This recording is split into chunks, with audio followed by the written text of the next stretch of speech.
Shalom Bapak Ibu Saudara yang dikasihi Tuhan Yesus. Salam damai sejahtera buat saudara semua dimanapun berada.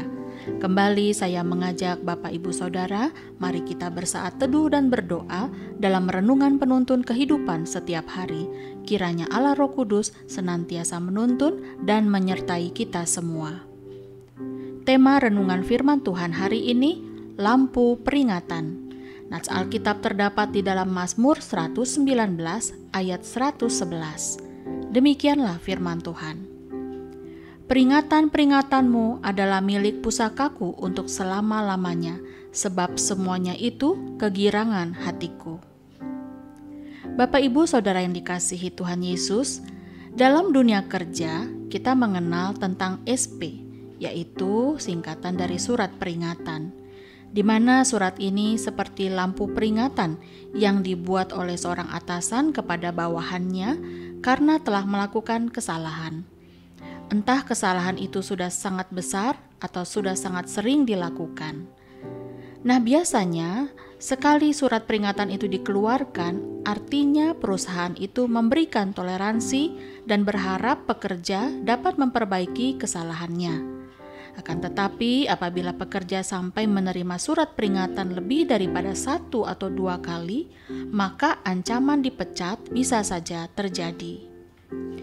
Saudara, berkaitan dengan surat peringatan, kita tahu bahwa di dalam Alkitab ada banyak pengajaran tentang peringatan Tuhan. Karena sejatinya Alkitab itu memuat peringatan-peringatan dari Tuhan sendiri melalui Roh Kudus-Nya.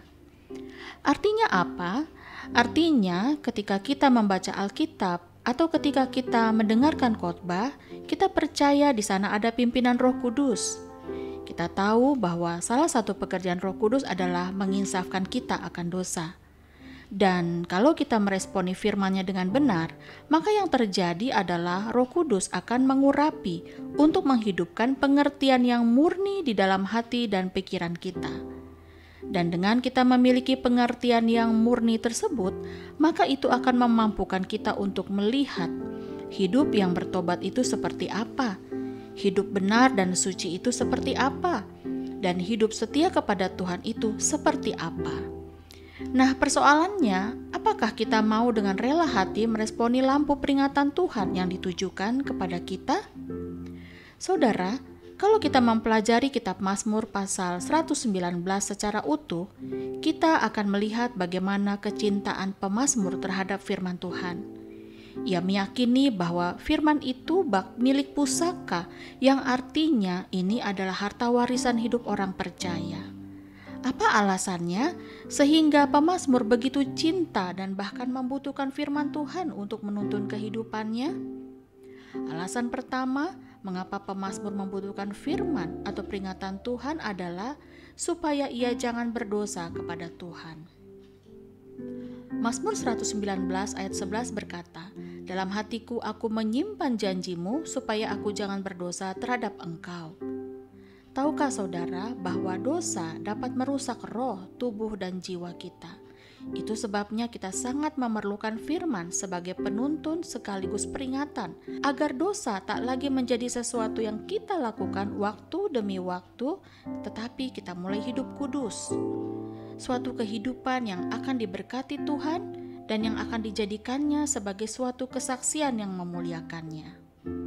Alasan kedua mengapa pemazmur membutuhkan firman atau peringatan Tuhan adalah supaya ia mengerti petunjuk Tuhan. Mazmur 119 ayat 27 berkata, "Buatlah aku mengerti petunjuk titah-titahmu, supaya aku merenungkan perbuatan-perbuatanmu yang ajaib." Saudara, bagaimana caranya agar kita mengerti petunjuk Tuhan? Caranya adalah merenungkan firman itu siang dan malam. Sehingga ketika kita menghubungkan setiap tantangan dan persoalan yang kita hadapi dengan firman-Nya, maka hikmat Tuhan akan memberikan kepada kita pengertian dan pemahaman.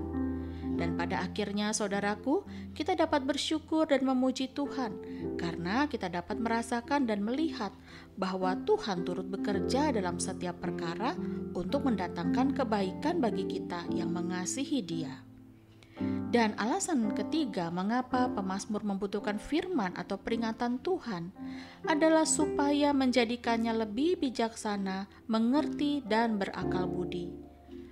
Mazmur 119 ayat 98 sampai 100 berkata, "Perintahmu membuat aku lebih bijaksana daripada musuh-musuhku, sebab selama-lamanya itu ada padaku.